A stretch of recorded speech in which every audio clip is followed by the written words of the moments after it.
Hi, welcome to the Hungarian Living podcast. I'm your host, Elizabeth Sabo-Voss. Our goal is to discover, celebrate, and share Hungarian heritage and encourage you to do it too.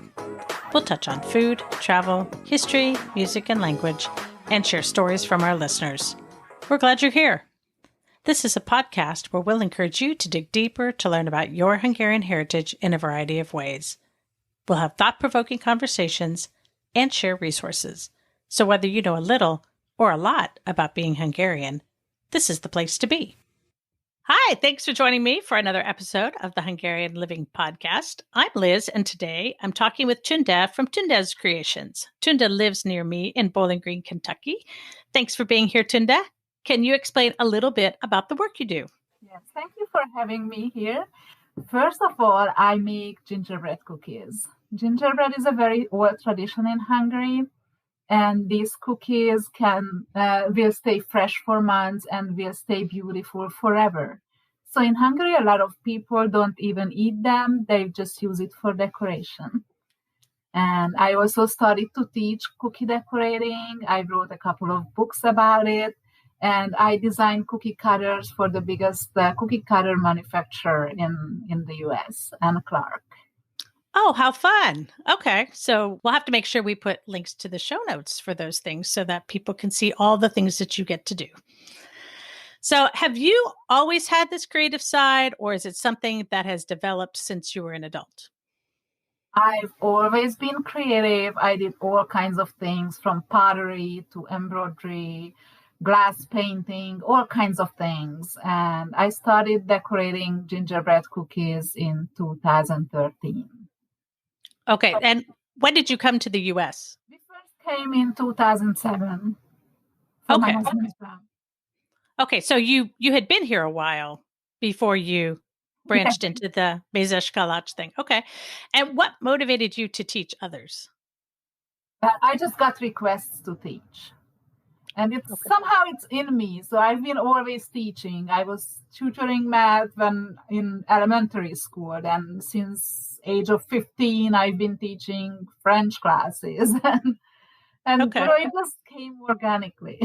Okay. Well, that's pretty cool. So you learned how to do it and had fun with it, but then you've just now spent time. Then I posted the pictures and the other people wanted to learn it too. Okay. Aha. Well, I've seen the pictures, I've seen your work. And so I completely understand that. When I see it, I think, you should teach me how to do that. And I think, I could never do that. But you have assured me. You have assured me that I can. You can. All right. So let's talk a bit about some of these upcoming classes we have planned. I am super excited about them. Yes. We talked about the Christmas decorations we use in Hungary, that we use a lot of edible decoration for our Christmas tree. And the main part of it is like gingerbread cookies, gingerbread decorations, and Szaloncukor.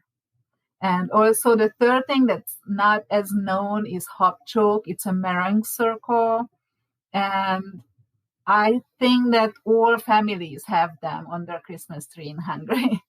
So we just decided to put all these two things together and make a class series. So people who live around here and want to get to know this Hungarian tradition can learn how to do it and make it their own tradition one day. Well, I think it'll be fun to have, kind of carve out a weekend, 2 weekends really in October. And really, you could get a lot of good work done in those 2 weekends between all 3 classes. Yes, actually, we decided to do this in 2 weekends because honey gingerbread is a longer process. So first day, we will need to make the dough, and the dough has to age overnight. So you cannot bake these cookies the same day as you made the dough. So the very first day, we will just make the dough. It will be a pretty short class, maybe not even a half an hour. It depends how fast everybody gets the stuff together. So I think it's between a half an hour and an hour. Then we come back the next day and we will bake the cookies.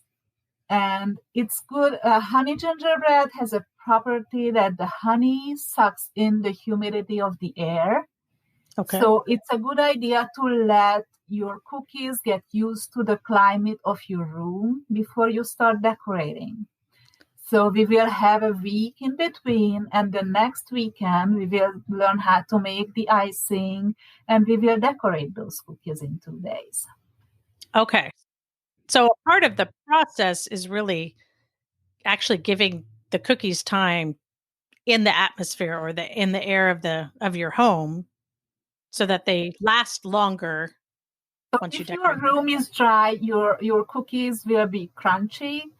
And if the humidity goes up, even if it goes up a year later, the cookies will get softer again. Oh, wow. Okay. All right. Well, that's pretty interesting. So I'm excited to focus more on Mézeskalács for myself, just because we had a short Mézeskalács workshop during one of our tours to Hungary. But it wasn't a start to finish kind of class. So everything was just set up for us. We walked in, everything was organized and ready to go, which of course was great because we didn't have all the time that we need. But I also knew that I couldn't go home and recreate it necessarily on my own because I didn't know how all of that worked. And I need more practice decorating anyway, so this is perfect. So another class that we're going to do is a Szaloncukor class, which is the traditional Hungarian Christmas candy. And I've done this on my own before. You know, we've talked about it over the years. And we also made this on one of our tours to Hungary, but I definitely need more tips. And I know there's so many different kinds of flavors that can be made in Szaloncukor. And I know this is a huge family favorite at your house because your kids love it. Yes, my kids love marzipan. Okay. And that is not that common in the US. So we usually make our own, and we always have the marzipan flavored Szaloncukor on our tree at the beginning of the season. Then towards the end of the Christmas season, we also only have the wrappers on the tree. That's the way it should be. But yes, that's okay. That's the beauty about edible ornaments, that at the end of the season, you don't have to have storage boxes. Right. You can just eat everything and start all over the next year. And, if you decide on a color scheme, it's so easy to get those candy wrappers on those colors and use those colors for the meringue circles and the Mézeskalács and the gingerbread cookies.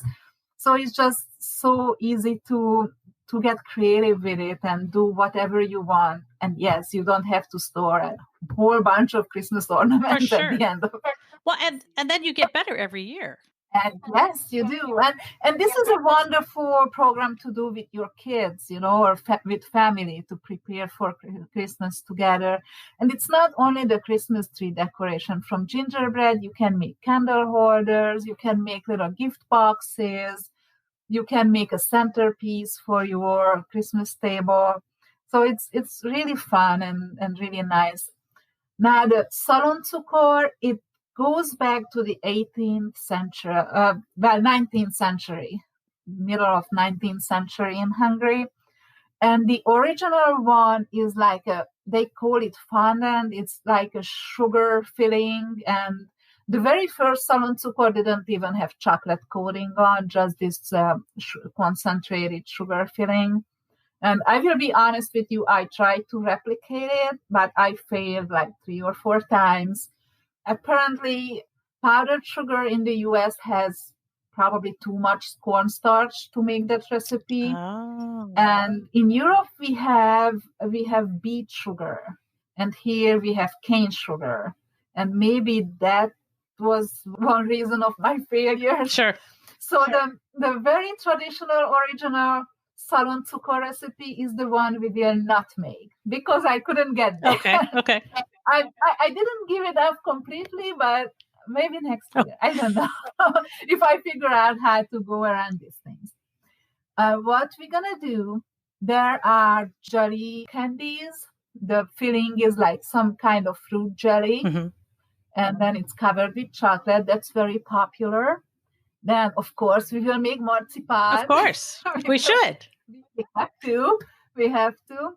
And I plan third flavor, which is white chocolate coconut truffle. Oh, that sounds really good. So these are the three flavors I plan to do during the class, but we will talk about other possibilities. It's you can get creative with it. If your family likes something, you can probably make, a Szaloncukor filling with Sure. it. Well, I'm pretty American in my candy. I like to sample lots of candies, of course, but I definitely love the peanut butter and chocolate combination. So you have to share that with us. I'm from Hungary. We are not. We don't. We didn't grow up with the peanut butter. Okay. We didn't even have peanut butter back then. So it's not a flavor we really prefer. Well, and so you have to share that recipe with I will. I will find one, or I better perfect it before then, so I have one to share. But okay, so I will do that part. This class will be the first Saturday in the morning before the whole thing starts, before the gingerbread series starts. So this is the first Saturday morning, and the second Saturday morning will be the Habcsók. Okay, so let's talk about the Habcsók. That's kind of a fairly new thing for me, but it's very sweet on a Christmas tree. I loved when you had it on your Christmas tree at the Christmas open house that we did together. And I thought, oh, now that's really cute. But I don't know how to make it. And I think you said it's easy. A very simple, you will see, that class is just $10. Please join it because you will love it. You can use these cookies for everything. You can make little pink cookies for Valentine's Days with it. And it's practically just egg white and sugar. Okay. So once you make it, it stays good for, I would say years, but people will freak out. But it does. When it's dry, it's non-perishable. Sure. I think my kids just finished last year's Habcsók at home because we made quite a bit. But and again, I love the original white circles, but you can flavor it with all kinds of flavorings, and you can also color it if you want. You have a theme for Christmas and you want a specific color. You can use food coloring to color those circles. And I also like to make, besides the circles that I hang on a tree, I just like to make small bits to have as a snack or around, because that circle is just too much sugar for a serving. Sure. So I usually just push out a few little pieces, from the piping bag just to nibble on. Okay. And then that could be a part of your cookie table or whatever you're doing for that's a kind of cookie actually. So okay. So yes. And white is your favorite color. Do you have a favorite flavor? I like everything in their most traditional, simple way. Okay. So the real Habcsók for me is white and unflavored. Okay.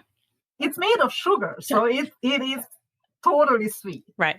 But I found some very good powdered flavorings at last CookieCon, and they had a raspberry flavor. So I made some with those and colored red, pink for Valentine's Day. And it was awesome. So if you have a flavoring you really like, you can just put it in and have flavored meringue circles. Okay.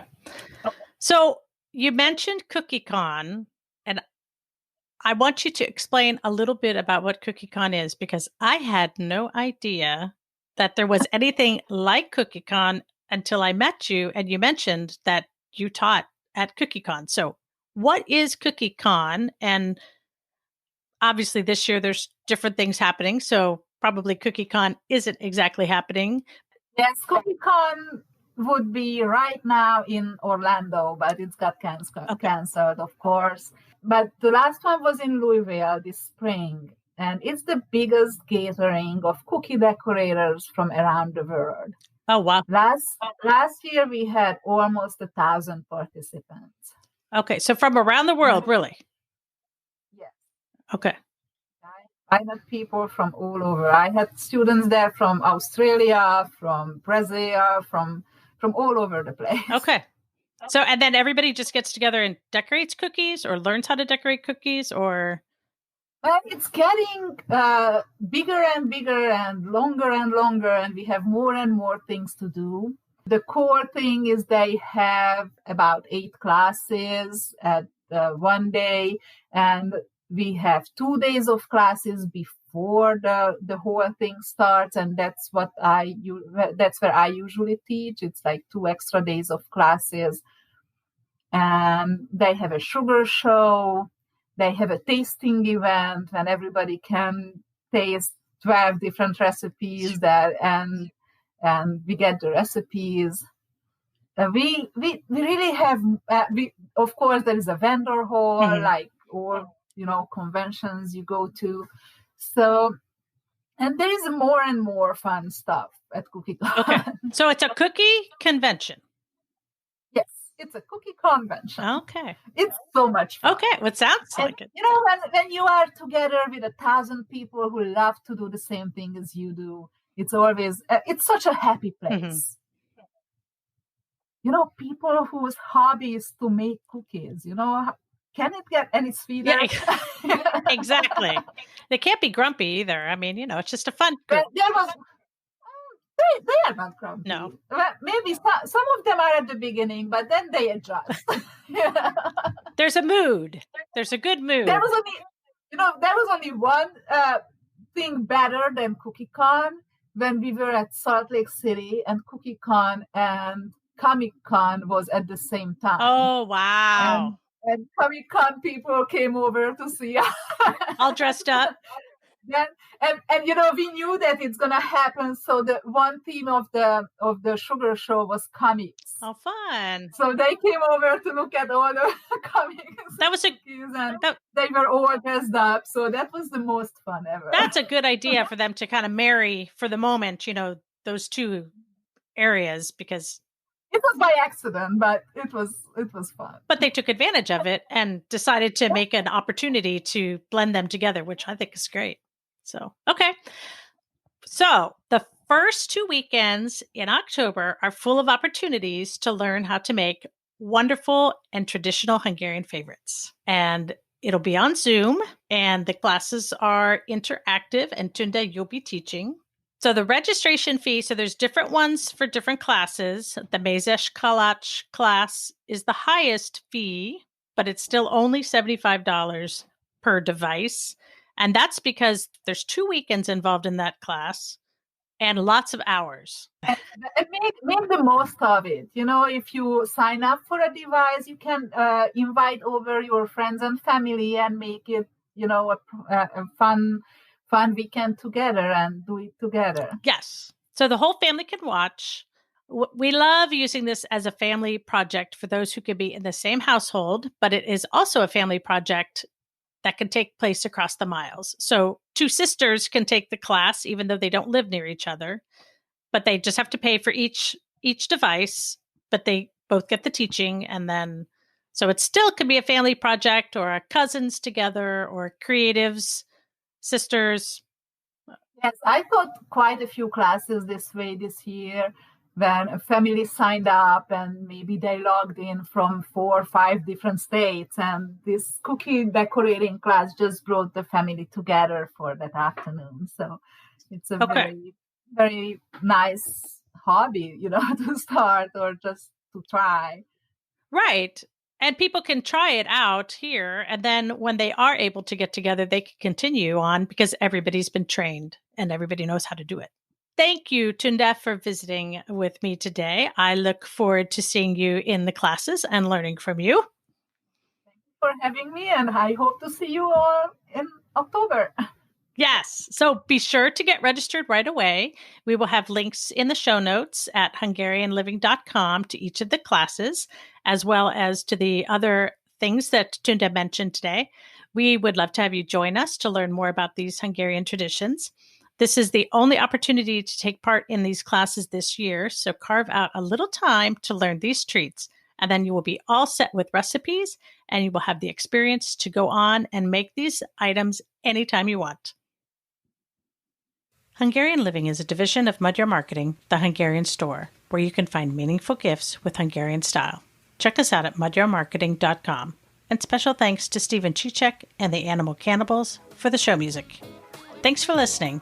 If you enjoyed this episode of Hungarian Living, please subscribe and share this podcast with your favorite Hungarian. Check out our show notes for links to resources mentioned in this episode. If you have a question or comment, email us at podcast@hungarianliving.com. We'll catch you next time.